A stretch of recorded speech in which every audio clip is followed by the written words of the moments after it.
అంటే ఇరాన్ ఇక తప్పనిసరి పరిస్థితుల్లో ఇక నెక్స్ట్ ఫేజ్ కి మూవ్ అవుతుందా? ఆ కారణంతో ఇప్పుడు అమెరికా కూడా ఈ మినిట్ మ్యాన్ ప్రయోగిస్తుందా? ఇక్కడ కేవలం మనం అమెరికాను మాత్రమే తప్పుపట్టలేం, ఇరాన్ కూడా మనం ప్రెడిక్ట్ చేయడం కష్టం ఇలాంటి సందర్భంలో.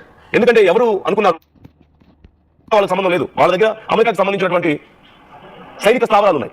సో వాటి మీద దాడులు చేస్తుందని, ఇంత భారీగా అన్ని దేశాల మీద దాడులు చేసి నష్టం చేస్తుందని ఎవరు ఊహించారు? క్రమేణీ పోతే ఆ దేశంలో పండుగ చేసుకుంటారు ప్రజలని. కానీ ఎన్నో ఊహించడం జరుగుతున్నాయి, అన్ప్రెడిక్టబుల్ థింగ్స్ ఎన్నో జరుగుతున్నాయి. ఇప్పుడు ఇరాన్లో సంభవించినటువంటి ఈ ఎర్త్ క్వేక్ ఖచ్చితంగా అక్కడ జరిగినటువంటి టెస్టే కారణమా? అణ్వాస్త్ర ప్రయోగం జరిగిందా? అక్కడ వాటిని టెస్ట్ చేస్తున్నారా, రెడీ చేసుకుంటున్నారా? దానికోసం ఇప్పుడు మినిట్ మ్యాన్ 3 కూడా అమెరికా సిద్ధం చేస్తుందా?